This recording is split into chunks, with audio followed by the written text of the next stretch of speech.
கிறிஸ்து இயேசுக்குள் அன்பாய் அழைக்கப்பட்ட அன்புக்குரிய சகோதர சகோதரிகள் அனைவருக்கும் நம் பிதாவு நாமத்தினாலும் நம்ம ரசிகர் மீட்பு இருக்கிற இயேசு கிறிஸ்து நாமத்தினாலும் இந்த மேயன் ஸ்டடிக்கு அன்போடு அழைக்கிறோம். மீண்டும் நம்ம வாழ்நாளுக்கு ஒரு நாள் சேர்த்து கொடுத்துட்டு சகோதர சகோதரிகள் இந்த ஜூம்பலியை காணப்பது கிருபைக்காக நம் பிதாவான தேவனுக்கும் நன்றி அடைந்திருக்கிறோம். கூடியிருக்கிற இணைந்த பரிசுத்தவான்களுக்கு கிருபையும் சமாதானம் உண்டாவதாக சொல்லி நமது இந்த கூட்டத்தின் ஜெபத்தவரை நடக்கும்படிய சகோதரன் ஆண்டனி அவர்கள் நம்ம அனைவர் சார்பாங்க அன்போட. Okay brother.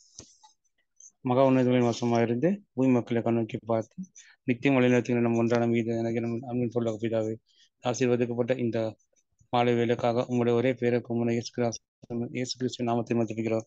இங்கே கூடி வந்திருக்க அனைவரும் கண்மணி போல் காத்து வருகின்ற மேலான குறிப்புக்காக உங்களுக்கு நன்றி செலுத்துகின்றோம். எங்கள் ரட்சகர் மீட்பெருமான இயேசு கிறிஸ்து நாமத்தில் ஜபிக்கிறோம். எங்கள் ஜீவன நல்ல பிதாவே, ஆமேன்.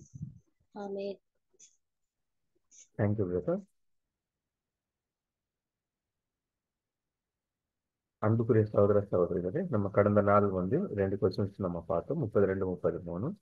இன்னைக்கு நம்ம பார்க்க போற கொஸ்டின் 34ஆம் கொஸ்டின் முதல் வால்யூம் 3ஆம் சாப்டர்ல. இது தமிழ்ல வாசிக்க முடிய அன்போட அழைக்கிறோம். நானே வாசிக்கிறேன் பிரதர். இந்த ஒரே திட்டம் ஆவியும் நோக்கமும் குறிக்கோளும் முழு வேதாகமும் எங்கு எவ்வாறு பரவியுள்ளது என்பது விவரிக்கும் என்ற கொஸ்டின் கேட்டிருக்கிறாங்க. அதோட ஆன்சரு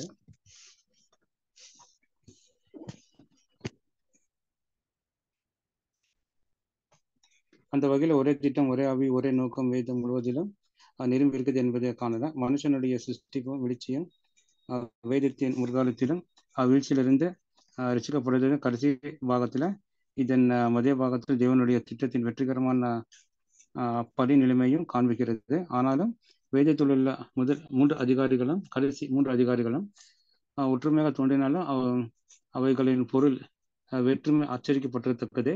ஒன்று தேவனுடைய ஆவி சிருஷ்டிப்பும், மற்றொன்று பாவம் சாபம் நீக்கப்பட்ட புதுப்பிக்கப்பட்ட மற்றும் சீர்படுத்திய மறு சிருஷ்டிப்பையும் விவரிக்கிறது. மேலும் ஒன்று சாத்தானும் தீமையும் இவ்வுலகில் பிரவேசித்து வஞ்சனையும் அழிவையும் ஏற்படுத்துவதையும், மற்றொன்று தீமையும் சாத்தானும் அழிக்கப்பட்டு அவனுடைய கிரியைகள் தடுக்கப்பட்டு அழிஞ்சு போடியிருந்த ஜனங்கள் மீண்டும் நிலைநிறுத்தப்படுவதையும், ஒன்று ஆதாமுக்குள் இருந்து போன ஆளுகையும் மற்றொன்று கிறிஸ்து மூலம் சதகாலமும் அது மீண்டும் திருப்பி கொடுத்ததை காண்பிக்கிறது. பரலோகத்தில் தேவனுடைய சித்தம் செய்யப்படுவது போல பூமியிலும் அவருடைய சித்தம் செய்யப்படுவது குறிக்கிறது. ஒன்று பாவத்தினால் ஏற்பட்ட அழிவையும் இகழ்ச்சியும் மரணத்தையும் காண்பிக்க, மற்றொன்று நீதியினால் ஏற்படும் கன மகிமை ஜீவன் போன்ற ஆசீர்வாதங்களை காண்பிக்கிறது. Thank you brother. பிரதர் விளக்கம் அப்படியே நானே சொல்லிட்டேன். இங்கிலீஷ்ல படிக்கிறேன். இங்கிலீஷ்ல யாரு படிச்சாங்க? என்ன system?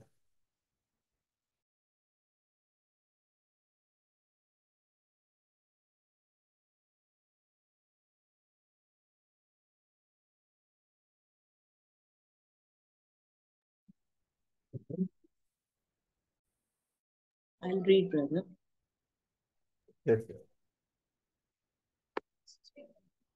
Explain how this one plan, spirit, aim, and purpose pervades the entire Bible. 56 page number, paragraph 2. This we do find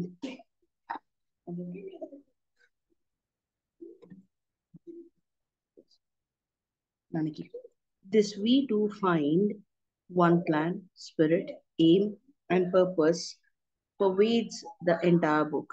Its opening pages record the creation and fall of man.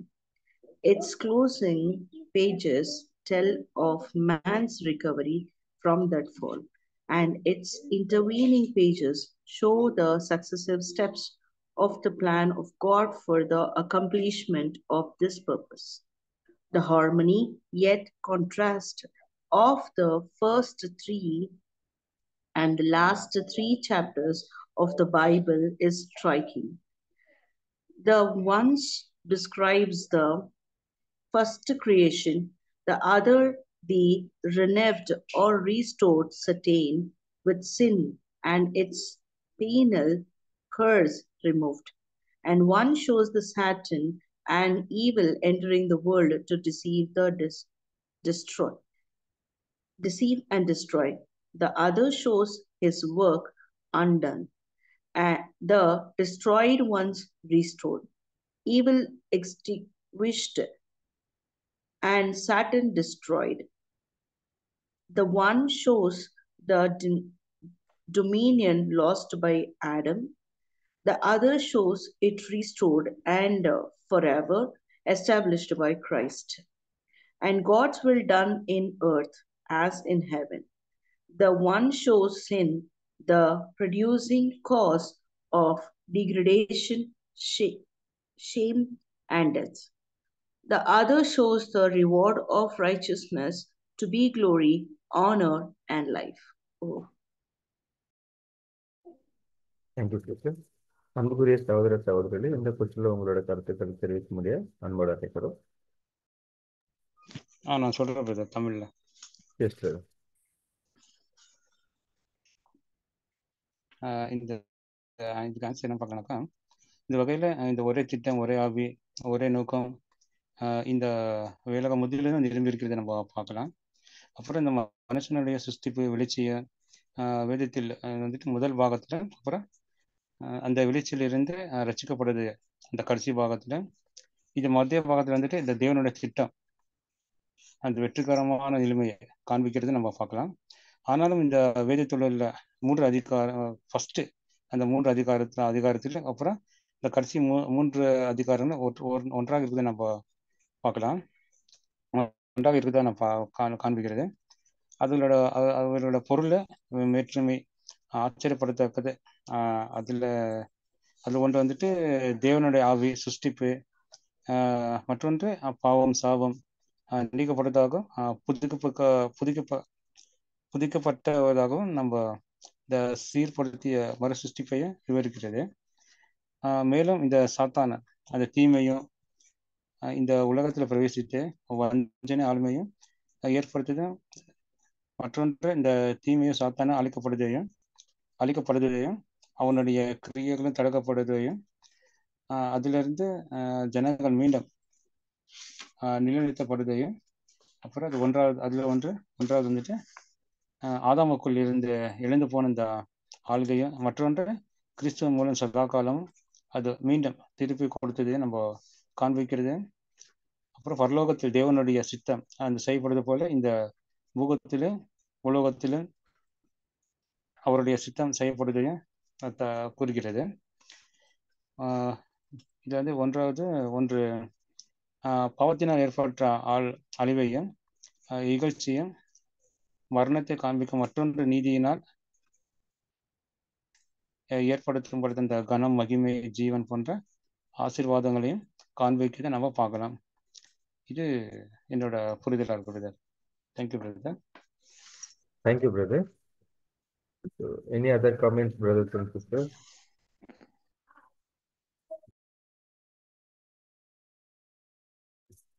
Next யாரு சொல்ல போறீங்க? நான் சொல்றேன் brother. இப்போ brother சொன்ன மாதிரிதான் ஃபர்ஸ்ட்ல வந்து என்ன பார்த்தோம்னா, அந்த தேவனுடைய திட்டம், தேவன் அத ஒரே ஆவி, ஒரே நோக்கம், எல்லாமே அந்த பைபிள்ல வந்துட்டு எல்லாமே முழுசுமா பழைய ஏற்பாடு புதிய ஏற்பாடு ரெண்டும் சேர்ந்தது தான். தேவனுடைய ஆவினாலதான் எழுதப்பட்டது அப்படி சொல்லிட்டு நம்ம பாக்குறோம். அங்க வந்துட்டு நம்ம வந்துட்டு அந்த 3 வேதாகத்துல வந்து முதல் 3 அதிகாரமையும் கடைசியில வெளிப்படுத்தல இருக்கிற அந்த 3 அதிகாரமும் ஒற்றுமையை தான் அங்க காமிக்கிறதா இங்க வந்து கொடுக்கப்பட்டிருக்கு. அதோட ஆச்சரியமா இருக்கு அப்படி சொல்றாங்க. ஆனா அது வந்து புரிந்து கொள்ளுதல். ஃபர்ஸ்ட் வந்து தேவன் வந்து ஆதியில வந்துட்டு என்ன பண்ணாரு, எல்லாமே படைச்சாரு. 7 நாட்கள் எல்லாமே படைச்சிட்டு 6 நாட்கள் எல்லாமே படிச்சுட்டு ஒரு நாள் ஓய்ந்திருந்தா அப்படி சொல்லிட்டு நம்ம பாக்குறோம். படைப்பின் சிருஷ்டிகள் வந்து ஃபர்ஸ்ட் எப்படி இருந்துச்சு அப்படின்னு சொல்லிட்டு பாக்குறோம். அப்ப வெளிப்படுத்தல என்ன கொடுத்திருக்காங்கன்னா, தேவன் வந்துட்டு இந்த பூமியில அவங்க வந்து இழந்து போனதெல்லாம் அந்த இழந்து போன கனம் மகிமை ஜீவன் எல்லாத்தையும் திரும்ப கொடுக்க போறாரு அப்படின்னு சொல்லிட்டு நம்ம வந்து வெளிப்படுத்தல் லாஸ்ட்ல நம்ம பார்க்க போறோம். ஒண்ணுக்கு ஒண்ணு விஷயம்னா அங்க புதுப்பிக்கிறதா இருக்கு, இங்க வந்துட்டு 2வது செகண்ட் இது புதுப்பிக்கிறதா இங்க வந்து கொடுக்கப்பட்டிருக்கு அப்படின்னு சொல்லிட்டு நம்ம பார்க்கிறோம். ஃபர்ஸ்ட் என்னாச்சுன்னா ஆதாம் வந்து விழுந்து போயிட்டு அது பாவம் சாபம் எல்லாமே அங்க வந்துட்டு கொடுக்கப்பட்டு அந்த சாத்தானோட தீமைகள் அந்த வஞ்சனைகள்லாம் வந்துட்டு அங்க வந்து பழைய ஏற்பாட்டுல இருந்து நம்ம பார்த்துக்கிட்டே தான் வரோம். ஆனா வந்துட்டு இங்க வரப்போகிற புதிய ஏற்பாடு காலத்துல வந்து இறுதியா வெளிப்படுத்தல நம்ம கொடுக்க போறது வந்து தேவன் வந்து எப்படி வந்து பரலோகத்தில் தேவன் வந்து சித்தமா இருக்கிறாரோ அதே போல பூலோகத்திலேயே அவர் வந்து சிருஷ்டிக்க போறாரு. அங்க வந்து என்ன இருக்குன்னா நீதினால ஏற்பட்ட கன மகிமை ஜீவன் எல்லா ஆசீர்வாதமும் அங்க கிடைக்கப்படுது அப்படின்னு சொல்லிட்டு என்னோட புரிந்து கொள்ளதா இருக்கு பிரதர். தேங்க்யூ.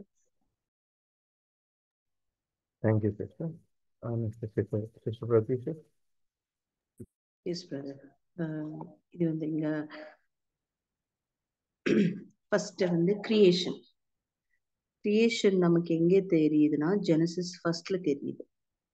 அதுக்கப்புறமா அது ரிகவரி எங்கே தெரியுதுன்னா வெளிப்படுத்துற விஷயத்துல 21ல தெரியும். அதுக்கப்புறம் சாத்தான் evil entering the world deceive the டிஸ்ட்ராய்னா நமக்கு ஜெனசிஸ் செகண்ட்ல தெரியும். அதுக்கப்புறமா ரீஸ்டோரேஷன் அது வந்து ஜெனசிஸ் 22ல இருக்கு. இங்க லாஸ்ட்ல dominion lost by the Adam, அது வந்து ஜெனசிஸ் 3rd சாப்டர்ல வரும். அது shows the restore for the ever established by the Christ. அது வந்து நமக்கு ஜெனசிஸ் 20ல இருக்கும். அது சாத்தான் எப்படி கட்டப்படும், எப்படி டிஸ்ட்ராய் ஆகும், அப்படி எப்படி ஜீசஸ் வந்து பண்ண போறாரு அப்படி. ஸோ இங்க என்ன சொல்றாருன்னா ஒரே பிளானு, ஒரே ஸ்பிரிட், ஒரே பர்பஸ். இதுல என்னன்னா அங்கே என்ன லாஸ் ஆயிட்டுமோ அது இங்க கெயின் ஆக போறோம். அது ஒரு ஃபர்ஸ்ட் 3 சாப்டர்ஸ் எல்லாத்தும் லாஸ் தான் நமக்கு. லாஸ்ட் 3 சாப்டர்ஸ் வந்து எல்லாத்தும் கெயின் தான். அது லாஸ் கெயின் என்ன சொல்றதுன்னா ஒரே எய்ம் நமக்கு இருக்கிறது என்னன்னா ரீஸ்டோரேஷன்.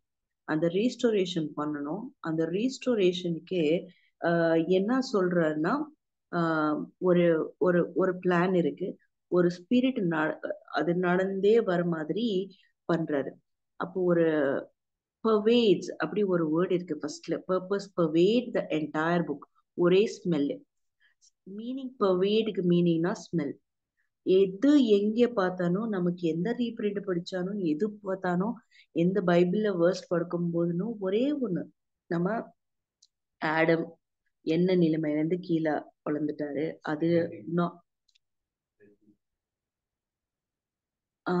அது வந்து they should be come to that same நிலைமைக்கு வரணும். அதுதான் இந்த என்னோட புரிதல். தேங்க்யூ. Thank you sir. நெக்ஸ்ட் யார் சொல்லுங்க.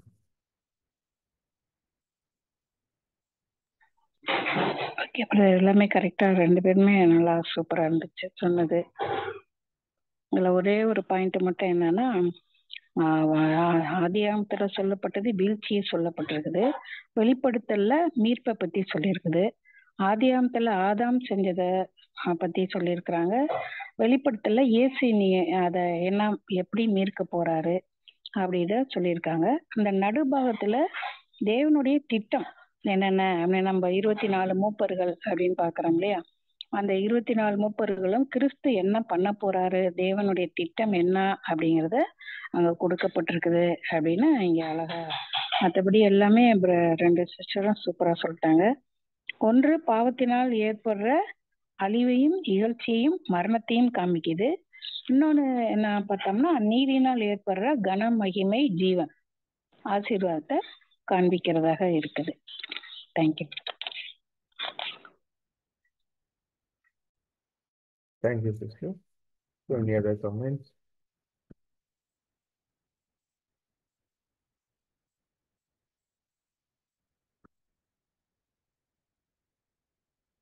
பிரதர் அதேதான் பிரதர் சேஃப். Okay okay.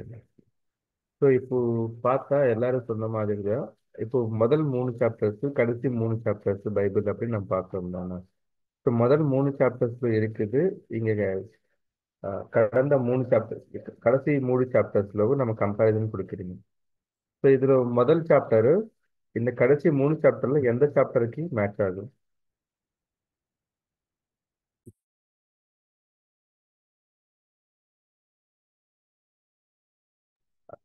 கேள்வி புரிஞ்சுச்சு.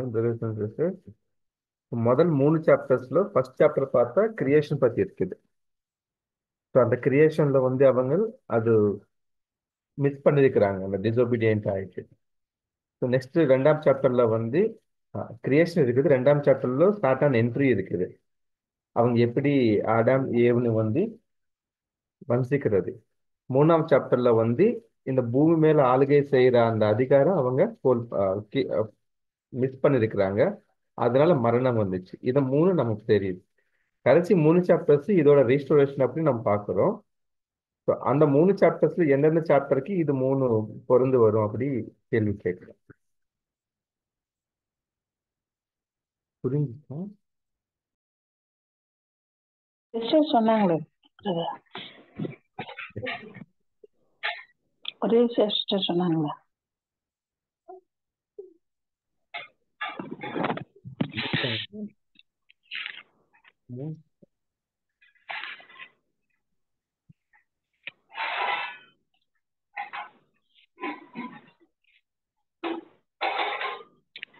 பிரதர் ஆமா, கேக்குதுமா. நம்ம 20ல பாக்குறோம் சாத்தானை வந்து 3ல இருக்கிறது வந்து 20ல இருக்குது. ஆமா. ஓகேயா?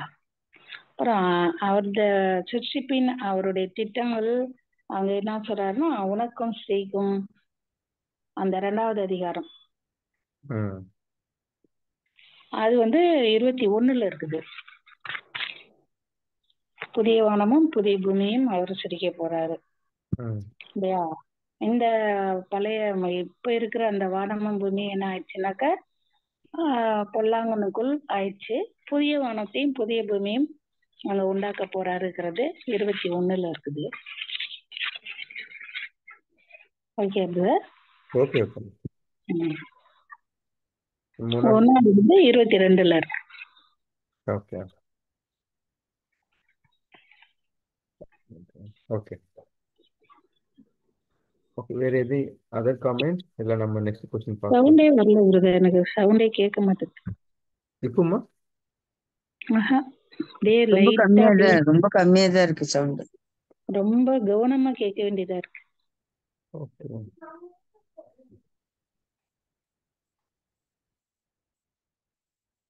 இப்போ கேக்குதாமா? இப்போ அப்படிதான் இருக்குதாமா? அப்ப பழசு மாதிரியே தான் இருக்கு பிரதர். சிஸ்டர் உங்களுக்கு கேக்குதா? என்ன சிஸ்டர்? இல்ல சார், அப்படியேதான் இருக்குது. பண்ணிட்டேன். ஓகே. இப்போ பரவாயில்லவா? வால்யூம் ஃபுல்லா தான் இருக்கு, ஆனா கொஞ்சம் கம்மியா தான் கேக்குது. சரி, எனக்கெல்லாம் ரொம்ப கம்மியா கேக்குது. கேக்குதா?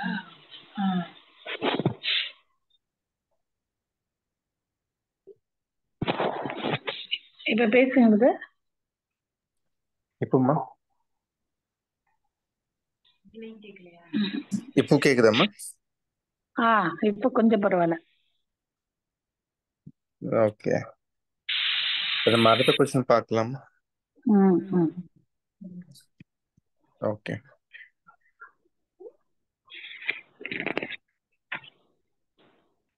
கத்தி 35ஆம் क्वेश्चन.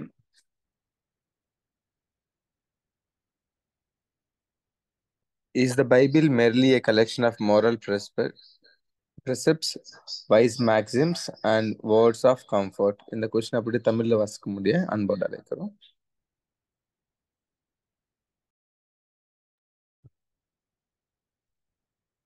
வேதமானது வெறுமனே ஒழுக்க ரீதியான வாழ்க்கையை பற்றிய கருத்துக்களையும் ஞான உபதேசங்களையும் ஆறுதலான வார்த்தைகளுடைய புத்தகமாய் மட்டுமே உள்ளதா?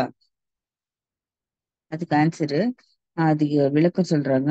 பல்வேறு காலங்களில் சூழ்நிலைகளில் பல்வேறு மனிதர்களால் எழுதப்பட்டிருப்பினும் வேதமானது வெறுமனே ஒழுக்க ரீதியான வாழ்க்கையை பற்றிய கருத்துக்களையும் ஞான உபதேசங்களையும் ஆறுதலான வார்த்தைகளை மட்டுமே உடைய புத்தகமாய் இராமல் அதைவிட மேலான, அதாவது தற்கால பொல்லாத உலகத்திற்கான காரணத்தையும் இவை அனைத்தும் உருவாக்கப்படாததற்கு முன்னமே தேவ ஞானத்தால் காணப்பட்ட விடுதலையும் இறுதி பலன்களையும் தேவ ஜனங்கள் நடக்க வேண்டிய வழிகள் பற்றியும் அவர்கள் அவ்வழியை உறுதியாக பற்றி கொண்டு நடக்கும் பொருட்டு ஏற்ற காலத்தில் உண்மையாகவே அனுபவிக்கக்கூடிய மகா மேன்மையும் அருமையுமான வாக்குத்தத்தங்களும் அடங்கின.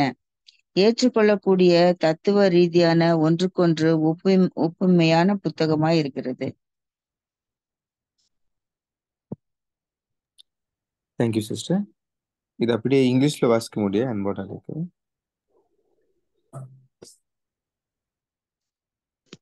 பிரதர் நான் வாசிக்கிறேன் பிரதர். Yes brother. கொஸ்டின் வந்து, is the Bible merely a collection of moral prophets, wise maxims, the words of comfort? The answer is, though written by many pens at various times under different circumstances, the Bible is not merely a collection of moral precepts, wise maxims of word of comfort. It is a reasonable, philosophical, and harmonious statement of the causes of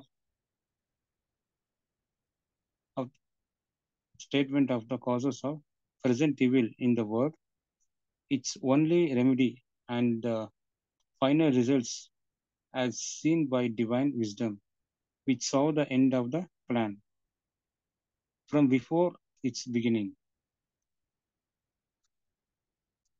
marking as well the pathway of God's people and upholding the straightening them with exceeding great.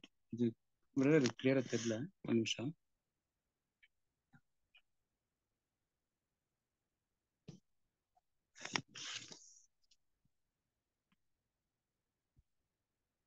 Exceeding great precious promises to be realized in due time. Thank you brother. அன்புக்குரிய சகோதர சகோதரிகளே, எந்த கொஸ்டின்ல உங்களோட பொறுத்து தெரிவிக்க முடியும் அன்போட அழைக்கிறோம். ஓகே பிரதர் சொல்றேன். Yes ma'am. வேதம் வந்து பல்வேறு காலங்களிலும் பல்வேறு சூழ்நிலைகளிலும் பல்வேறு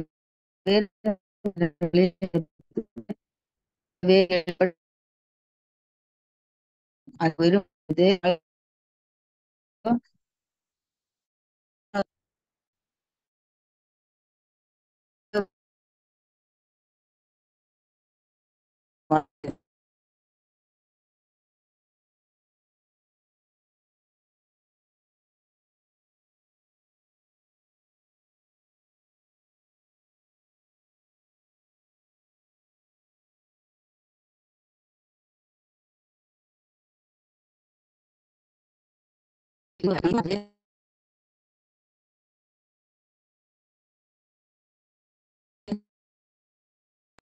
வாய்ஸ் கேக்குதாம்மா?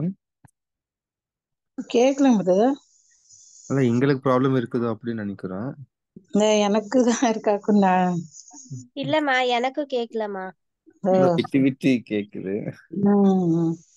நெல்மா சிஸ்டர். சாரி பிரதர், இது கட் ஆயிடுச்சு. ஜூம் கட் ஆயிட்டு மறுபடியும் வந்துருக்கு. ஓகே ஓகே சொல்லுங்கம்மா. இது வந்து தேவனுக்கு முன்னாடியே இதெல்லாம் இதுக்கான விடுதலை கூட அவரு இந்த மாதிரியான பொல்லாப்பான உலகத்துக்கு இதுக்கு விடுதலையை கூட தேவன் திட்டம் பண்ணி வச்சிருக்காரு. தேவ ஜனங்கள் எப்படி நடக்கணும் அதை பத்தியும், அவங்க வந்து தேவனுடைய வழியில உறுதியா நடக்கும்போது, அதை பற்றி கொண்டு நடக்கும்போது, ஏற்ற காலத்துல தேவன் வந்து உண்மையாகவே மகா மேன்மையும் அருமையுமான வாக்குத்தத்தங்களை எல்லாம் கொடுத்து அதை ஏற்றுக்கொள்றதுக்கான தத்துவ ரீதியான ஒண்ணுக்கு ஒண்ணு ஒப்புமையை கொடுக்கக்கூடிய புத்தகமாகவும் இது இருக்குது அப்படிங்கறத இந்த பேராக்ல பாக்குறோம். தேங்க்யூ. பிரதர் நான் சொல்றேன் பிரதர். எஸ் பிரதர் கேக்குதுங்களா? ஓகே. இந்த கொஸ்டின் என்ன கேட்டிருந்தாங்கன்னா, வேதம் வந்து பாத்தீங்கன்னா ஒரு ஆறுதல் தேர்தல் மாத்திரம் கொடுக்குதா அப்படின்னு சொல்லி பார்க்கும்போது, பேரளவுல இருக்கிற கிறிஸ்தவங்க வந்து இந்த வேத புத்தகத்தை எப்படி பாக்குறாங்க அப்படின்னா, அவங்களுக்கு ஏற்ற சமயத்துக்கு ஒரு ஆறுதலான வார்த்தைக்காக அவங்க தேடுற ஒரு புத்தகமா பயன்படுத்துறாங்க. ஆனா அதுக்கு அப்பாற்பட்டு, அதாவது ஆறுதல் தேர்தல் அப்படின்னா பாத்தீங்கன்னா, இந்த மாம்சத்துல இந்த உலகத்துல இருக்கிற கஷ்டத்துக்கான ஒரு டெம்பரவரி சொல்யூஷன் அப்படின்னு கூட சொல்லலாம். ஆனா தேவன் எப்படி வச்சிருக்காங்க அப்படின்னா, நிரந்தரமா ஜீவனும் நிரந்தரமான ஆசீர்வாதத்துக்கும், அதாவது ஆவிக்குரிய ஆசீர்வாதங்கள் நிறைய விஷயங்கள் வந்து வாக்குத்தத்தமா அந்த வேதத்துல கொடுக்கப்பட்டிருக்கு. அப்ப தேவனுடைய தெய்வீக திட்டம் இருக்கு. அப்புறம் நம்ம வந்து அதிக உறுதியா இருக்கிறதுக்கு பல விதமான தீர்க்க தரிசனங்கள் எல்லாமே நிறைய நிறைஞ்சிருந்தாலும், ஆஹ் குறிப்பா சொல்லணும் அப்படின்னா மாம்சத்துக்கு மாத்திரம் கிடையாது. நம்மளுடைய அந்த ஒரு புது சிருஷ்டி, அந்த ஒரு நம்ம பெற்றுக்கொண்ட ஒரு ஆவி, அப்புறம் நம்முடைய நோக்கமான அந்த ஒரு குணலட்சணம், அந்த மாதிரி அநேக விஷயங்கள், மேலான விஷயங்கள் அடங்கி இருக்கு. அது வந்து எல்லாருக்கும் தெரியறது இல்ல. தேவனால தெரிந்து கொள்ளப்பட்ட சிறுமந்தை, அவரால் அழைக்கப்பட்ட தெரிந்து கொள்ளப்பட்ட பிள்ளைகளுக்கு மாத்திரம் இன்னும் பாத்தீங்கன்னா அந்த விசேஷித்த வித வாக்குத்தத்தங்கள் உண்மையுள்ளவர்களுக்கே தகுந்த ஒரு விஷயமா வேதத்துல காணப்படுது அப்படின்றது நான் புரிஞ்சுக்கிட்டேன் பிரதர். தேங்க்யூ. பிரதர் நானும் சொல்றேன். Yes, brother. இந்த வெவ்வேறு காலகட்டத்தில் வந்துட்டு இந்த தீர்க்கதரிசிங்க இந்த பல்வேறு மனிதர்களால் இது வந்து எழுதப்பட்டிருக்குது. இந்த வேதமானது வெறுமனே இந்த உலக ரீதியான வாழ்க்கை பற்றி கருத்துக்களையும் இந்த ஞான உபதேசங்களையும் ஆறுதலான, அதாவது தற்கால பொல்லாத இந்த உலகத்துல உலகத்துக்கான காரணத்தையும் இவை அனைத்தையும் உருவானப்பட்டது இருக்கு. முன்னாடியே தேவனுக்கு இது ஞானத்தால் காணப்பட்டுருச்சு. அவருக்கு அப்போ எல்லாமே தெரிய இருக்கு. அதாவது இந்த இந்த விடுதலையும் இந்த இறுதி பலன்களையும் ஜீவந்தர்கள் நடக்க வேண்டிய வழிகள் பற்றியும் அவர்கள் அந்த வழியாக இந்த உறுதியாக பெற்றுக்கொண்ட நடக்கும் பொருட்டு ஏற்ற காலத்தில் உண்மையாகவே அனுபவிக்கக்கூடிய மிக மென்மைய அருமையான வாக்குத்தத்தங்கள் அடங்கின மற்றும் இந்த கொள்ளக்கூடிய தத்துவ ரீதியான ஒன்றுக்கொன்று ஒப்புமையாக, அதாவது ஒற்றுமையாக இந்த புத்தகமா இருக்குது வந்து நம்ம இந்த 2வது பாராட்டில் பார்க்கறது. Thank you brother. Thank you, brother. So, any other comments, brothers and sisters?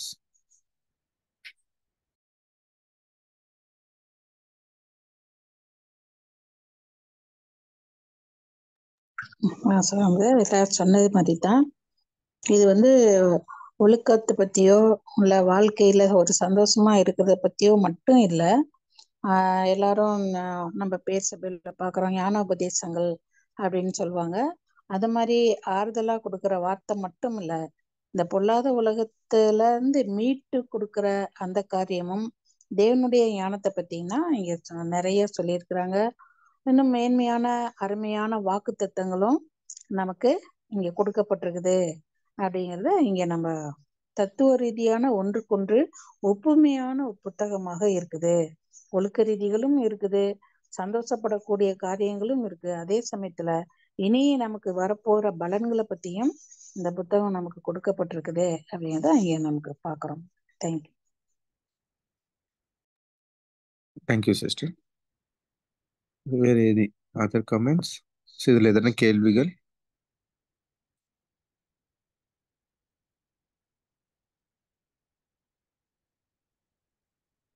So இதுல எல்லாரும் சொன்ன மாதிரி தான்.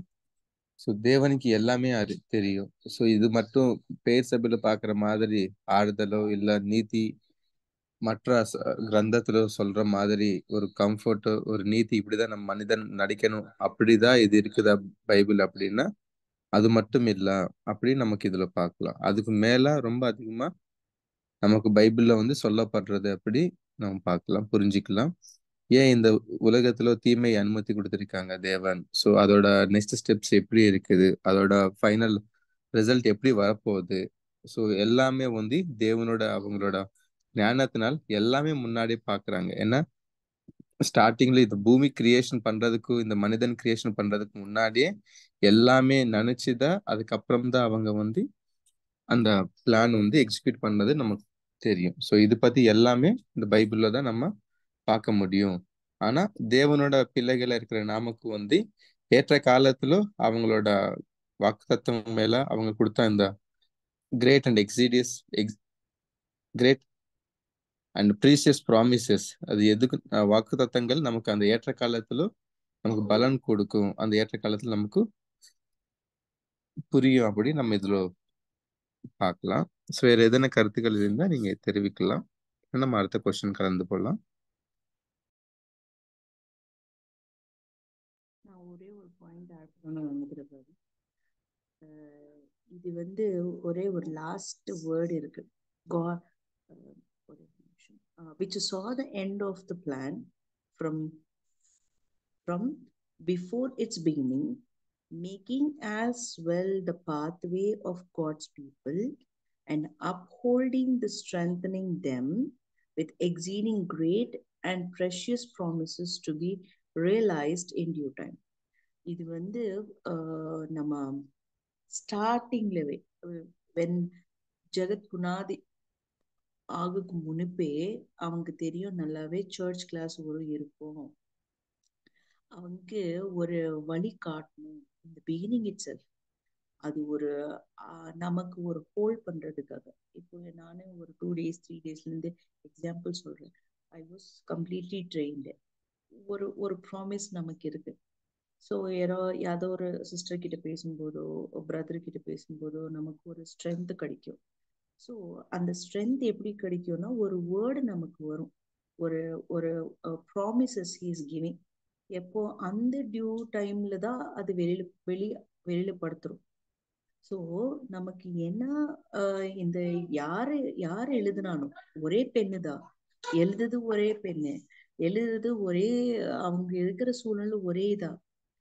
வேரியஸ் டைம்ஸ் மட்டும் வேற இருக்கு. ஆனா எல்லாத்துக்கும் ஒரே மீனிங்ல அவங்க எழுதுறாரு. யாருக்காகனா நமக்காக. ஸோ நமக்கு இருக்கிறது ஒரு டியூ டைம்ல அவங்க சொல்ல போறாரு, உங்களுக்கு ஒரு ப்ராமிஸ் இருக்கு, அந்த ப்ராமிஸ்ல நீங்க அது பார்த்து ஓடுங்க. அதுதான் நமக்கு கொடுத்துற ஸ்ட்ரென்த். நீங்க அப்படிதான் இன்னொரு புரிதல். Thank you sister. அன்புக்குரிய சகோதர சகோதரர், இந்த கொஸ்டின்ல வேற ஏதேனும் கருத்துக்கள் இருந்தா நீங்க தெரிவிக்கலாம். இல்ல நம்ம அடுத்த கொஸ்டின் கலந்து போகலாம்.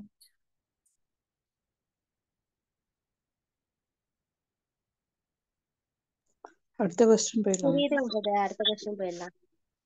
Okay sister. ஓகே, 36ஆம் question. How is the teaching of Genesis respecting the trial, condemnation, and ultimate redemption of the human race elaborated throughout the prophetic writings of the Old Testament? Quote from memory various prophecies regarding the Redeemer. இந்த question அப்படியே தமிழ்ல வாசிக்க முடியும், அன்போட லைக்கிறோம். நான் படிக்கிறேன்.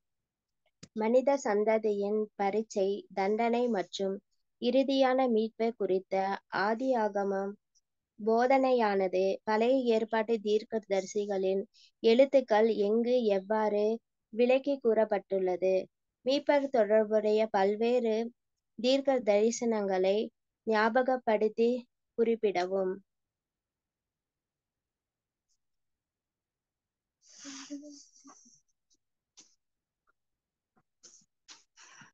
எல்லா மனுஷருடைய ஒரே பிரதிநிதியாக பரிபூரண நிலையில் ஆதாம் சோதிக்கப்படும் பொழுது அவர் வீழ்ச்சி அடைந்ததால் தற்போதைய அபூர்ணம், வியாதி, மரணம் முதலியன பலன்களாயின.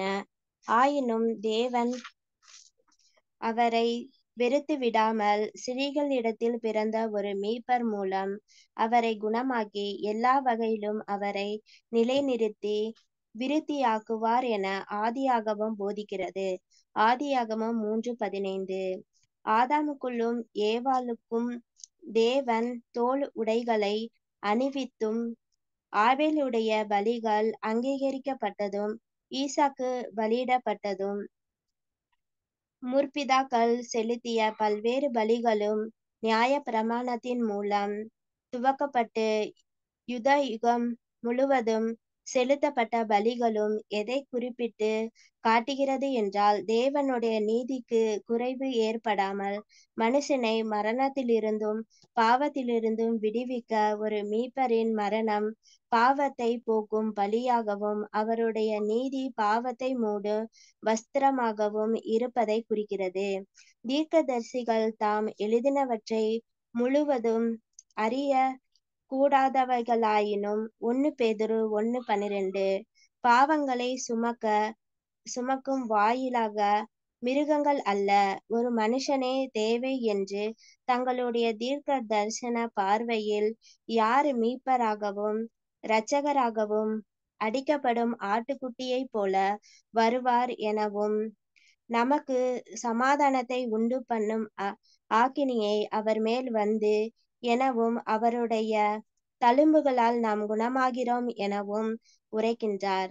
மேலும் அவர் அசட்டை பண்ணப்படுவரும் மனுஷனால் புறக்கணிக்கப்படுவரும் துக்கம் நிறைந்தவராயிருப்பார் எனவும் நாம் எல்லாருடைய அக்கிரமத்தையும் தேவன் அவர் மேல் விழப்பண்ணினார் எனவும் உரைத்திருந்தார்.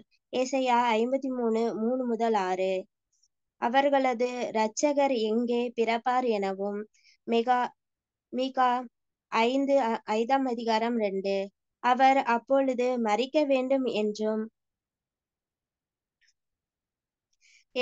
அவர் மரிப்பது தமக்கான அல்ல என்றும் தானியேல் 9:26 தெரிவிக்கின்றனர். அவருடைய பல்வேறு விஷயமான குணநலங்களை விவரிக்கும் பொழுது அவர் நீதிபாரரும் பாவத்துக்கு விலகினவரும் மரணத்திற்கு அபாத்திரராகவும் ஏசாயா 53:8-9-11 இருந்தார் எனவும் 30 வெள்ளிக்காசுக்காக அவர் காட்டிக் கொடுக்கப்படுவார் எனவும் செகரியா 11:12 அக்கிரமக்காரரில் ஒருவராக எண்ணப்படுவார் எனவும் ஏசாயா 53:12 அவருடைய எலும்புகளில் ஒன்றும் முறிக்கப்படுவது இல்லை எனவும் சங்கீதம் 34:20 மற்றும் யோவான் 19:36 அவர் மரித்து அடக்கம் பண்ணப்பட்டாலும் அவருடைய மாமிசம் அழிவை காணாதது என்று பாதாளத்தில் விடப்பட மாட்டார் எனவும் உரைத்திருக்கின்றார். சங்கீதம் 16:10 மற்றும் அப்போஸ்தலர் 2:31. Thank you brother. Thank you sister. இந்த கொஸ்டின் அப்படி இங்கிலீஷ்ல வாசிக்க முடியும் அன்போட அழைக்கிறோம். Dora sister.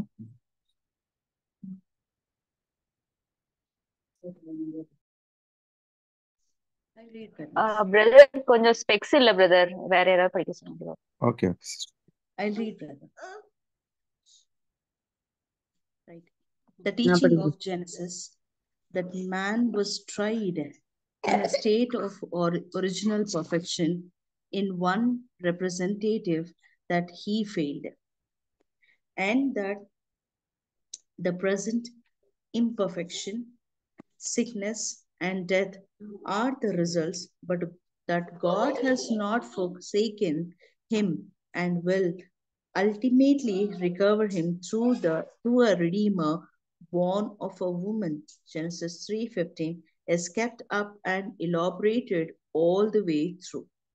The necessity of the death of the Redeemer as a sacrifice for sins and of his righteousness as a covering for our sin is pointed out in the clothing of skins for Adam and Eve, in the acceptance of Abel's offerings, in Isaac on the altars, in the death of the various sacrifices by which the patriarchs had access to God, and of those instituted under the law and perpetuated throughout the Jewish age.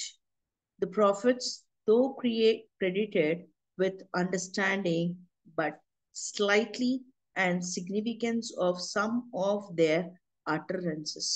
1 Peter 1:12 mention the laying of the sins upon a person instead of a dumb animal. And in prophetic vision, they see him who is a redeemed and to deliver the race led as a lamb to the slaughter, that the chastisement of our peace was upon him, and that by his stripes we are healed. They pictured him as despised and rejected of men, a man of sorrows and acquainted with grief, and declared that the Lord hath laid on him the iniquity of us all. Isaiah 53 3 to 6. They told where this deliverer would be born. Micah 5 2. And when he should die, assuring us that it would be not for himself. Daniel 9:26. They mention various peculiarities concerning him, that he would be righteous and free from deceit, violence, or any just cause of death. Isaiah 53 8, 9, 11. That he would be traded for 30 pieces of silver. Zechariah 11:12. That he would be numbered among transgressors in his death. Isaiah 53:12. That not a bone of him should be broken. Psalm 34:20, John 19:36. And that though he should die and he buried, his flesh would not corrupt, neither would he remain in the grave. Psalm 16:10, Acts 2:31. Over, brother.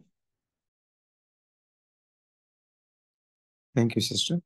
அன்புக்குரிய சகோதர சகோதரர்களே, இந்த கொஸ்டின்ல உங்களோட புரிதல் தெரிவிக்க முடிய அன்போடு அழைக்கிறோம்.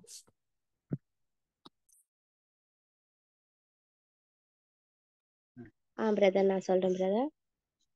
ஃபர்ஸ்ட் வந்துட்டு ஆதாம் வந்து பரிபூர்ணமாக தான் படைக்கப்பட்டாரு. அவர் எப்படி வீழ்ச்சி அடைஞ்சிட்டாரோ அதனால வந்துட்டு அவங்க இங்க பாக்குறோம் நம்ம மனுக்குலம் ஃபுல்லுமே வியாதி மரணம் எல்லாமே வந்துட்டே தான் இருக்குது. ஆதாம் விழுந்து போனதுனாலதான் இங்க வந்துட்டு நம்மளுக்கு மரணம் வியாதிகள் வேதனைகள் எல்லாமே இருக்குது அப்படின்னு சொல்லிட்டு பாக்குறோம். ஆனா தேவன் வந்துட்டு அதுக்கு ஒரு மீட்கும் பொருளாக தான் நம்ம ஆண்டவராகிய இயேசு கிறிஸ்துவை அவர் அனுப்புனாரு அப்படின்னு சொல்லிட்டு ஆதியாகமம் 3:15 சொல்லப்படுது. அப்ப ஆதாமுக்கும் ஏவாள் அப்பதான் அந்த பாவ நிலை உணர்ந்தனால அவங்க ஆடை இல்லாம இருக்கிறாங்க சொல்லிட்டு அவங்க உணர்ந்து அவங்க தேவன் வந்துட்டு அவருக்கு தோல் உடைய ஃபர்ஸ்ட் அவங்க என்ன மரப்பட்டை இலைகள்ல தான் அவங்க ஆடையை செஞ்சுட்டாங்க. அப்ப உங்களுக்கு ஆடை இல்லைன்னு சொன்னது யாருன்னு கேட்டு தேவன் வந்துட்டு தோல் உடைய அங்க கொடுக்குறாரு. ஆனா அப்ப ஆதாம் தண்டிக்கப்படலைன்னா வந்துட்டு அதுக்கு பதிலா தான் ஆபேல் அங்க ஒரு மரணத்தை சந்திக்கிறாரு. அதுக்கு ஈடு கொடுக்கப்படுது அப்படி சொல்ற. அப்ப ஈசாக்கு வந்துட்டு அந்த பலியிட போற ஆபிரகாம் இங்க யாருக்கு நிழலா இருக்கான்னு நம்ம ஆண்டவராகிய இயேசு கிறிஸ்துக்கு இங்க நிழலா கொடுக்கப்படுது. அப்ப அந்த முற்காலத்துல செஞ்ச பலிகள் நியாய பிரமாணத்து மூலமாக அங்க யுத யுகம் அப்படி சொல்லிட்டு அங்க தொடங்குது அப்படி சொல்லி பாக்குறோம். அந்த பலிகள் நிறைய பலிகள் எல்லாமே அவங்க ஃபர்ஸ்ட் பழைய ஏற்பாட்டுல இருந்து கூட எல்லாருமே செஞ்சுட்டு இருக்கிறாங்கன்னு தான் பார்க்கணும். அவங்க எப்படி பண்ணாங்கன்னா அவங்க ஆடு மாடுகள் வாயில்லாத பிராணிகளை அங்க பலி கொடுத்தாங்க அப்படி சொல்லிட்டு பாக்குறோம். ஆனா தேவன் அதை அங்கீகரிச்சாருன்னா அங்கீகரிச்சுதான் இருந்தாரு. ஆனா மனுஷன் செய்த பாவத்துக்கு மிருகங்கள் பலியிடப்படக்கூடாதுன்ட்டு தான் அதுக்கு பதிலாக தான் மீட்கும் பொருளாக நம்ம ஆண்டவராகி இயேசு கிறிஸ்து வந்திருக்காரு கொடுக்கப்பட்டாரு அப்படி சொல்லிட்டு நம்ம பாக்குறோம். அதுதான் அங்க யாரு மீட்பராகவும் இரட்சகராகவும் அடிக்கப்படும் ஆட்டுக்குட்டிய போல யாரு இருப்பாங்க அப்படின்னு கேட்டோம்னா அவர் நம்ம ஆண்டவராகிய இயேசு கிறிஸ்து நான் போறேன்னு சொல்லிட்டு ஈடுபலியா வந்ததுனாலதான் நம்மளுக்கு அங்க ஏசா 53:3-6 உள்ள வசனங்கள் அங்க கொடுக்கப்படுது அப்படின்னு பாக்குறோம்.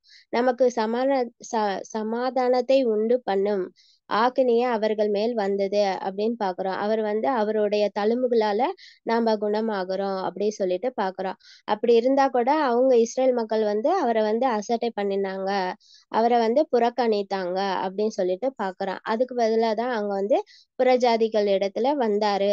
அவங்கள்தான் நம்ம வந்துட்டு 1,40,000 சபை, அவங்கதான் நாம அப்படி சொல்லிட்டு நம்மளுக்கு வந்து வசனங்கள்லாம் இங்க வந்து கோட் பண்ணப்பட்டிருக்கிறது அப்படின்னு சொல்லிட்டு பாக்குறோம். அப்ப வந்து அவர் வந்து நீதிபாரரும் பாவத்திற்கு விலகினவரும் மரணத்திற்கு அபாத்திரமாகவும் அப்படின்னு சொல்லிட்டு ஏசையா அதுல எல்லாம் உள்ள வசனங்கள் எல்லாம் பாக்குறோம். அப்ப வந்து பழைய ஏற்பாட்டுல எல்லாமே இயேசு கிறிஸ்து பத்தி எப்படி வந்து அடிக்க போறாரு, எப்படி காட்டி பட போறாரு, எப்படி ஈடுபலியா வந்துட்டு வர போறாரு அப்படின்னு சொல்லிட்டு எல்லா வசனங்களும் இங்க வந்து கொடுக்கப்பட்டிருக்குது அப்படின்னு சொல்லிட்டு பாக்குறோம். அது சங்கீதம் கூட 34:20 கூட நம்மளுக்கு வந்துட்டு அவருடைய எலும்புகளில் ஒன்றுமே முறிப்படுவதில்லை அப்படின்னு சொல்லிட்டு பாக்குறோம். அவரோட எலும்புகள் ஒண்ணுமே அங்க வந்து முறிக்கப்படவில்லை அப்படின்னு சொல்லிட்டு நிறைய வசனங்கள் வந்து இங்க கொடுக்கப்படுது பிரதர். இதே என்னோட புரிதலா இருக்கு. Thank you brother. Thank you, sister. Any other comments, brothers and sisters? Yes, brother. Okay. ஏன்னா இப்போ மரியாள் சொன்ன மாதிரி தான். என்னன்னா பரிபூர்ண நிலையில ஆதாம் இருந்தப்போ சோதிக்கப்படுறாரு. அவருடைய வீழ்ச்சியினாலதான் வியாதி மரணம் எல்லாமே வந்தது. அதுக்கு அவங்க சோதிக்கப்படும் போது அந்த தண்டனையாக வியாதி மரணம் எல்லாமே தேவன் கொடுத்தாரு. இருந்தாலும் அவங்கள விட்டு விட்டாருன்னா விட்டு விடல. இப்ப அவங்கள மீட்டு எடுக்கணும்னா ஒரு மீட்ப தேவை. அது வரைக்கும் என்னன்னா வெயிட் பண்ணணும். அவரு ஒரு திட்டம் வச்சிருக்கிறாரு, எப்போ வந்து மீட்பர் வந்து அங்க இவங்களுக்கு சரிநிகரா கொடுக்கணும் அப்படின்னு. அதுக்கு இடையில என்ன பண்றாரு அப்படின்னு பார்த்தாக்கா, முதலாக அந்த ஆதாமுக்கும் ஏவாளுக்கும் ஒரு பலியாக ஒரு தோல் உடை கொடுக்க ஒரு ஜீவன் அங்க பலியாகுது. அதுக்கப்புறம் பாக்குறோம் ஆபேலுடைய பலிகள் அங்க அங்கீகரிக்கப்படுது. அப்புறம் ஈசாக்கு நம்மளுடைய கர்த்தருக்கு அடையாளமாக அங்க பலி செலுத்த போகிறதுக்கு அடையாளமா இருக்கு. இதுக்கப்புறமா பார்த்தா முற்பிதாக்கள்லாம் என்ன பண்றாங்கன்னா பாவ நிவாரண பலி இந்த மாதிரி பலிகள் அங்க செலுத்தி கொண்டே வராங்க. யுகம் முடிகிற வரைக்கும் அவங்க என்ன பண்றாங்கன்னா அந்த பலிகள் செலுத்துறாங்க. இருந்தாலும் ஒரு மீட்பர் தேவை அப்படிங்கறதுதான் அங்க தேவனுடைய திட்டமா இருக்கு.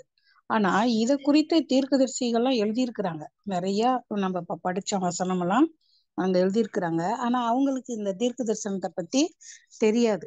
நமக்குதான் தேவன் வந்து தெரிய வச்சிருக்கிறார்.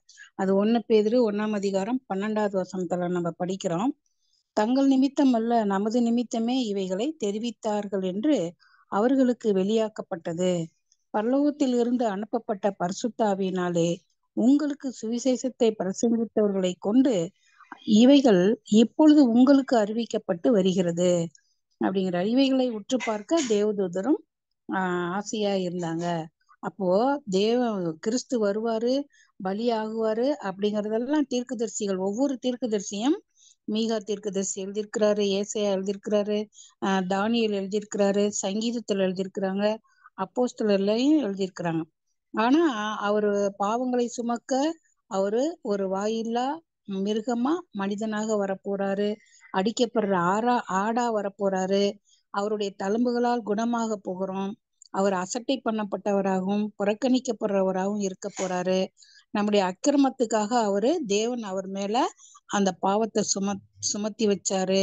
இன்னும் அவர் பிறப்பை பத்தி எப்ராத்தா எனப்பட்ட பெத்லகேம்ல அவர் பிறப்பாரு. இவ்வளோ காரியங்கள் அவங்க எழுதி வச்சாலும் ஆனா அவங்களுக்கு இத பத்தி யாரு என்ன அப்படிங்கிறது தெரியாமலே இருந்தது. தேவன் நமக்கு தான் இந்த காரியத்தெல்லாம் வெளிப்படுத்திருக்கிறாரு அப்படின்னு 1 பேதுரு 1:12 நமக்கு சொல்லப்பட்டது. Thank you. Thank you, sister. Next, any other comments? Any questions? Brother, நான் ஒரு பாயிண்ட் ஆட் பண்ண விரும்புறேன். Yes, sister. இப்போ நம்ம இந்த வசனங்கள் எல்லாம் வச்சு பார்க்கும்போது தேவன் வந்து நமக்கு விசேஷித்த விதமான நன்மையை வச்சிருக்கிறாரு. நமக்கு தான் அது புரியுது, நமக்காக தான் எழுதப்பட்டிருக்கு அப்படின்னு சொல்லி ஒரு பக்கம் பார்த்தாலும் ஃபர்ஸ்ட் பேராகிராஃப்ல பார்க்கும்போது தேவன் வந்து மனுக்குலத்தின் மீது வைத்த ஒரு அன்பு. அதனாலதான் குமாரனை அனுப்பிச்சாரு. இப்ப அவரோட சரீரமாக போய் நம்மளுடைய பணி யாருக்கு இருக்க போகுது, நம்மளோட வேலை யாருக்கு இருக்க போகுது அப்படின்னு சொல்லி பார்க்கும்போது இந்த மனுக்குலத்துக்காக தான். அப்ப அவருடைய ஆதியில அவர் அந்த மனுஷங்களை மீட்கணும், அவங்கள அப்படியே விட்டுறக்கூடாது அப்படின்னு வச்ச அந்த ஒரு அன்போட விளைவு தான் நமக்கும் கிடைச்சிட்ட ஒரு பெரிய பங்கு அப்படின்னு சொல்லிட்டு நான் யோசிக்கிறேன்.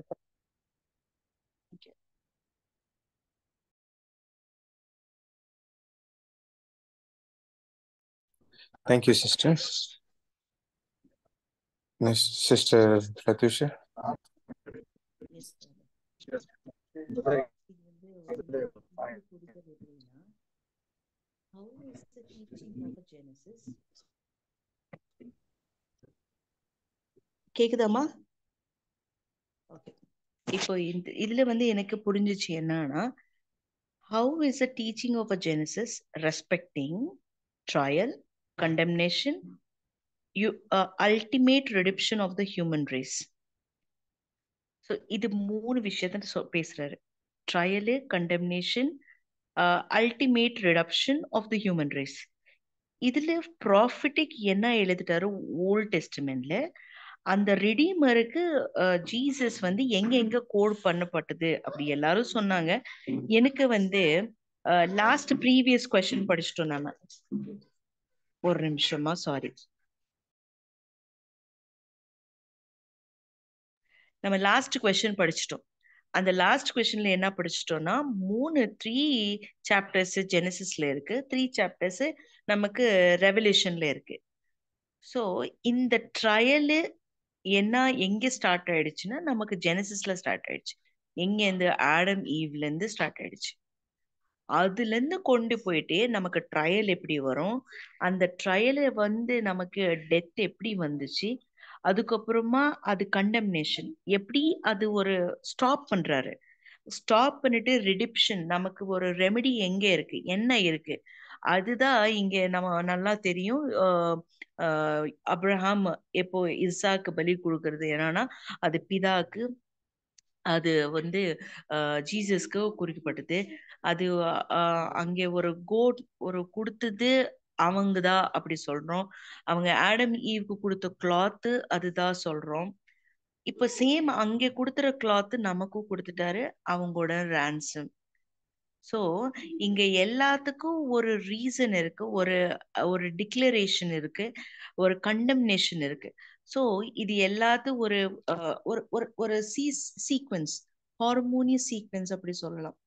சோ இங்க என்ன ஓன்லி தி திங், நமக்கு ஜீசஸ் இருக்காரு, அவங்க ஜீசஸ் கண்டிப்பா வருவாரு, நமக்கு ரிடிப்ஷன் அந்த கண்டிப்பா அந்த ட்ரையலு கண்டெம்னேஷன் பண்ணுவாரு. ஆனா ஓல்ட் டெஸ்டமெண்ட்ல அவங்க எழுதப்பட்டாரு, he used the prophets to write. So அது எழுதுறதுக்கு அப்புறம் தான் நமக்கு இப்போ தெரியுது what it is exactly the divine plan, என்ன பண்றாரு அப்படி நமக்கு தெரியுது, நமக்கு மட்டும்தான் தெரியுது. அப்படி என்னோட புரிதல் brother. Thank you, sister. Brother Jacob. brother. Yes, brother. சொல்ல வரீங்க முன்னாடி. இந்த ஒரு பாயிண்ட்ல நான் ஹைலைட் பண்ண வேண்டிய விஷயம் என்ன அப்படின்னா, தேவன் இந்த பூமியில ஒரு ரான்சம் பிரைஸ் பிளான் பண்ணியிருக்காரு, ரான்சம் பிளான் பண்ணியிருக்காரு. இப்படிங்கிற இந்த ஒரு காரியத்தை இந்த ஒரு பேராகிராஃப்ல ஒரு ஷார்ட்டா ஒரு பிரதர் நமக்கு அழகா எழுதியிருக்கிறாரு. அதுக்கு ஒண்ணுக்கும் அந்த ஆப்டா வசனம் கொடுத்து அங்க பண்றாரு. நான் இந்த ஒரு சின்ன விஷயம் இந்த பெயர் கிறிஸ்தவ மண்டலத்துக்கு அது புரியாதபடி இருக்கிறதுங்கிறது ஒரு பெரிய ஆச்சரியமாக இருக்கு. எல்லாத்துக்கும் பாருங்க வசனம் நிறைய இருக்கும், அந்த ஒரு கோர்வை இருக்கு, இப்படிதான் இந்த மீட்கும் பொருள், இது நமக்கு எப்படி, உலகத்துக்கு எப்படி அப்படிங்கிறதெல்லாம் அதுல ஈஸியா இருக்கு. பட் ஆனா இந்த உலகம் என்ன பண்ணிட்டு இருக்கு, நரகம் இருக்கு, ஆத்மா, இந்த மாதிரி விஷயத்துல போட்டு கன்ஃபியூஸ் பண்ணிட்டு இந்த ஒரு சின்ன விஷயம் தெரியாதனாலதான் அவங்க ரொம்ப கன்ஃபியூஷன்ல இருக்கிறாங்க. அதுல நம்ம இப்போ பிளஸடா இருக்கோம். பாருங்க எவ்வளவு வருஷம் கேட்கிறாரு, ஒன்றுக்கும் அந்தந்த சென்டென்ஸ்ல பேராகிராஃப், அதாவது ஒரு ஃபுல் ஸ்டாப் ஒரு வசனம் மாதிரி இருக்கும். ஸோ இது நமக்கு வந்து ஒரு ஹைலைட். இது நம்ம படிக்கிறப்ப இந்த வசனங்கள்லாம் கூட படிச்சாலும் ரொம்ப நல்லா இருக்கும். மற்றவர்களுக்கு சொல்லுவதற்கும் இது கூட ரொம்ப பிரயோஜனமா இருக்கும். நமக்கு நல்ல ப்ராக்டிஸ் இருக்கும். ஒருவேளை நல்ல பிளஸாக கூட இருக்கலாம் அப்படின்னு நினைக்கிறேன். அவ்வளோ என்னுடைய பாயிண்ட். மற்றதெல்லாம் எல்லாரும் சொன்னதெல்லாம் சேம் பாயிண்ட்ஸ் தான். Thank you. Yes, brother. Thank you, brother. So, were there any other points, brothers and sisters? So, எல்லாரும் நல்லா அருமையா சொல்லியிருக்காங்க.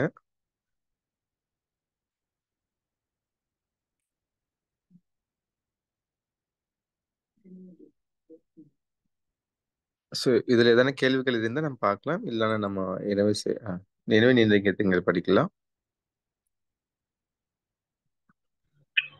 இறைவன் படிச்சிடலாங்க. ஓகேம்மா. ஸோ இப்பேற்பட்ட மேன்மையில சத்தியவச்சனம் கொடுத்த பிதாவான தேவனுக்கும் நம்ம ரட்சகர் மீட்பராக இருக்கிற இயேசு கிறிஸ்து வழியா நன்றிகள் இருக்கிறோம். அப்படியே இதுல கலந்துகிட்ட அனைத்து பரிசுத்தவங்களுக்கும் கிருபையும் சமாதானம் உண்டாவுகாக.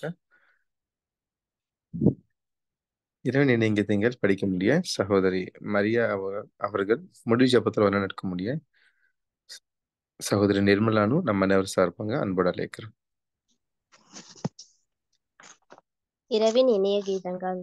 யோவான் 14:3 நான் போய் உங்களுக்காக ஸ்தலத்தை ஆயத்த பண்ணின பின்பு நான் இருக்கிற இடத்திலே நீங்களும் இருக்கும்படி நான் மறுபடியும் வந்து உங்களை என்னிடத்தில் சேர்த்துக் கொள்வேன். அருமையான சகோதரர்களே, நாம் நம்முடைய போதகர் தம்முடைய 2ஆம் வருகையை குறித்து சொன்ன வாக்குறுதியை அவர் வந்திருக்கும் காலமாகிய இப்பகுதியில் நமது மனக்கண்ணும் நிறுத்துவோமாக. நம்முடைய ஒவ்வொரு வார்த்தையிலும் செயலிலும் கவனமாக இதை சிந்தனையில் இருக்க வேண்டும். மிக விரைவிலேயே உயிர்த்தெழுதலின் மாற்றத்தை பெறுவோம் என்பதை நம்புவோமாக. நமது இரட்சகரை போல மாற்றப்பட்டு அவர் இருக்கும் வண்ணமாகவே அவரை தரிசிப்போம். அவரது மகிமையில் பங்கடைவோம். வரவிருக்கின்ற ராஜ்யத்தின் மகிமையில் தேவ புத்திரராக ஒளி வீசுவோம் என்ற நம்பிக்கை நம்மை ஊக்கப்படுத்துவதாக. இது நமது இருதயத்தை ஊக்குவிப்பதாக. நம்முடைய உதடுகள் சாட்சியிடுவதாக. நம்முடைய ஒவ்வொரு கடமையிலும் சந்தர்ப்பங்களிலும் வாய்ப்பிலும் நமது போதகரையும் விசுவாச வீட்டாரையும் சேவிக்க நம்மை பலப்படுத்துவதாக. கர்த்தரை ஜனங்களுக்கு இப்படிப்பட்ட நம்பிக்கை பல நூற்றாண்டுகளாக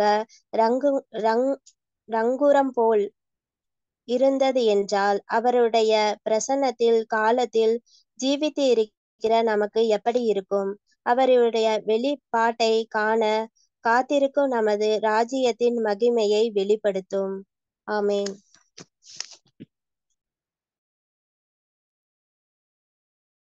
மகாகிருபையும் அன்பும் இருக்கும் இந்த பரலோக பிதாவே, அப்பா நீர் ஒருவரே சாகாமை உள்ளவரும் சேரக்கூடாத ஒளியில் வாசம் பண்ணுகிறவரும் ஆதி அந்தமில்லாத யெகோவா எனும் நாமம் கொண்ட ஒன்றான மெய் தேவனே, ஒருவருக்கே துதி கனம் மகிமையெல்லாம் எங்கள் ரட்சகரும் மீட்பெருமான இயேசு கிறிஸ்துவின் நாமத்தினாலே சமர்ப்பிக்கிறோம் தகப்பனே. அப்பா இந்த மாலை நேரத்திலே இந்த வேதத்தை குறித்து யுகங்களை பற்றி தெய்வீக திட்டத்தை உடைய திட்டத்தை குறித்து நாங்கள் அநேக காரியங்களை படித்து புரிந்து கொண்டு வருகிறோம் தகப்பனே. ஆரம்பம் முதல் முடிவு வரை பிரசனம் எங்களோடு இருந்து வழிநடத்தினது தகப்பனே. உமக்கு கோடான கோடி நன்றி தகப்பனே. ஒவ்வொரு நாளும் நீர் எங்களை அதிகமான சத்திய ஆவிக்குள்ளே வழிநடத்தி வருகிறீர் தகப்பனே. உமக்கு மீண்டுமாக நன்றிகளை எடுக்கிறோம் தகப்பனே. அப்பா தீர்க்க தரிசிகளை குறித்தும் வேதத்தை எழுதின எழுத்தாளர்களை குறித்தும் அவர்கள் எந்த நோக்கத்தில் எழுதினார்கள் என்பதை குறித்தும் நிறைய விஷயங்களை நாங்கள் பார்த்து படித்து புரிந்து கொண்டு வருகிறோம் தகப்பனே. இன்னும் வரக்கூடிய நாட்களிலும் கூட இன்னும் அதிகமான காரியங்களை நாங்கள் படித்து புரிந்து கொள்ள